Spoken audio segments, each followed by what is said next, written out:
Bilimbi. Kilala mo ba ang prutas na ito na tinatawag nga rin nating kamyas? Maasim at masarap na sangkap sa mga lutuin. Subalit kung may puno nga ng kamyas o bilimbi sa inyo, marahil ay hindi mo nga ito madalas pinapansin. Subalit batid mo ba na napakarami pa pala nitong gamit at pwedeng pakinabang kesa nga hayaan lamang na mahulog sa lupa? Hello, what's up? Your best here. Kaya naman halika at isa-isahin nga natin ang mga pwede mong gawin sa kamyas at ang mga hatid nitong benepisyo sa kalusugan natin. Averrhoa bilimbi. Bilimbi, cucumber tree, tree sorrel, o mas kilala natin sa katawagang kamyas. Isang klase ng puno na mayroong hitik at maraming bunga sa katawan kapag kapanahunan nito. Nagmula nga ang punong ito sa Maluku Island sa Indonesia, subalit naglipana na rin ngayon sa ilang bansa sa Asia tulad ng Maldives, Bangladesh, India, Sri Lanka, Myanmar at sa Pilipinas.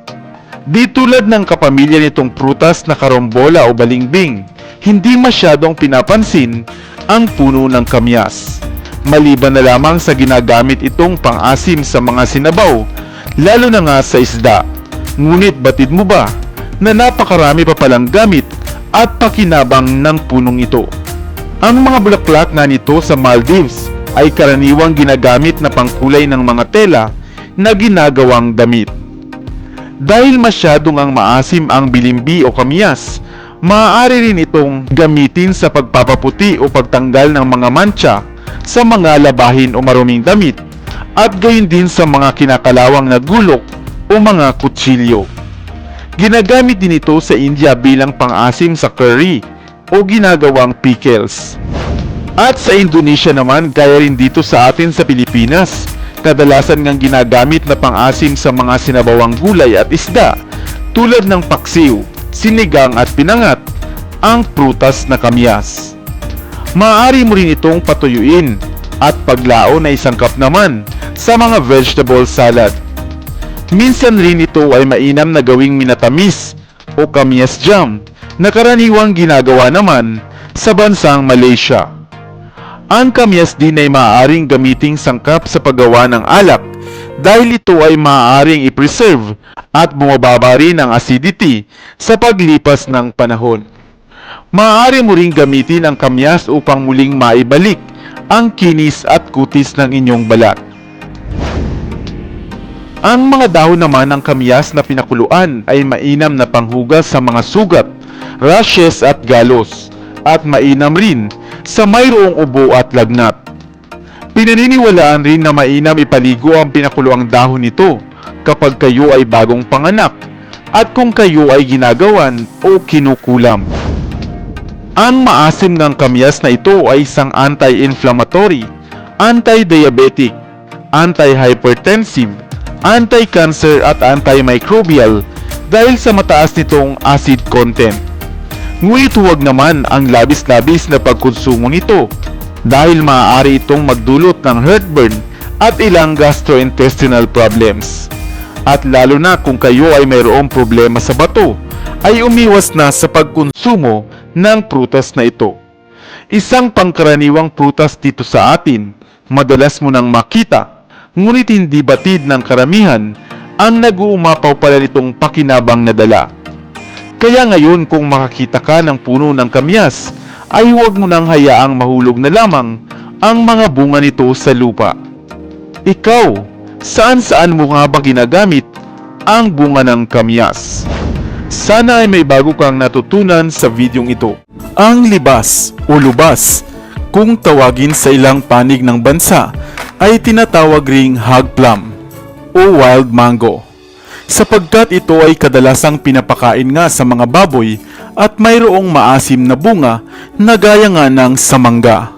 Subalit nakilala lamang natin ang libas dahil sa mga dahon nito na kadalasan ngang ginagamit na pang-asim sa mga sinigang, sinanglay o laing, mapalutong karne man o kaya naman ay isda.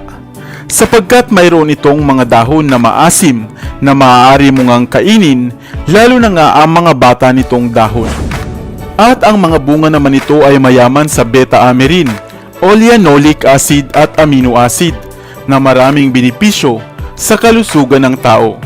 Kaya naman halika at isa-isahin pa nga natin ang mga gamit ng punong ito, ang puno ng libas. Batid mo ba na mainam na pangbanlaw sa pagliligo, lalo na ng mga buntis o ng bagong panganak, ang pinagpakuluan ng dahon ng libas? Maaari mo naman itong durugin at itapal sa mga bahaging nananakit, dulot ng mga rayuma. Samantalang kung kayo naman ay mayroong irregular na buwan ng dalaw o menstruation, maaari mo ring inumin ang tubig na pinaglagaan ng mga sanga o katawan ng punong ito. At mainam din ito para sa mga palagiang sumasakit ang sikmura o tiyan o hindi natunawan. Mainam ring ipainom ang juice o ang katas ng bunga nito sa mga nagsusuka at nahihilo at panlunas rin sa mayroong masakit na tenga. Samantala ang bunga naman nito kapag nahihinog ay masarap, at kung hilaw pa nga ito, ay maaari mo namang gawing pickle kasama ng iba pang mga prutas at gulay. Hindi ba't marami palang gamit ang libas? Pagkain na, gamot, at mainam pa sa ilang kondisyon sa katawan. Kaya naman kung mayroon kang tanim nito sa bakuran, ay iyo itong alagaan. Sa inyong lugar, libas din ba ito kung tawagin? Sana ay may bago kang natutunan sa videong ito. Iwan ka naman ng comment sa comment section sa ibaba. I-like at i-share mo na rin para naman sa kaalaman ng iba. Dito na sa Best TV, tayo ay matuto, utak mapuno ng bagong kaalaman. Dito na sa Best TV, tayo ay lumibot, lihim na mundo ay ating matuklasan. Dito yan sa Best TV, dito yan sa Best TV, dito yan sa Best TV. Sapagkat ang mga laki may alam, dito yan sa Best Tara TV. be, sabay-sabay tayo na matuto, pagkat dito sa mundo lamang ang siyang marunong. Ating utak salina ng panibagong dunong, mga bagay na sa buhay ay makakatulong. Mga sikretong kalikasan, para kung sakali alam mo ang kaligtasan. Mga usaping realidad o kinabukasan, lamang ang may alam, yan ang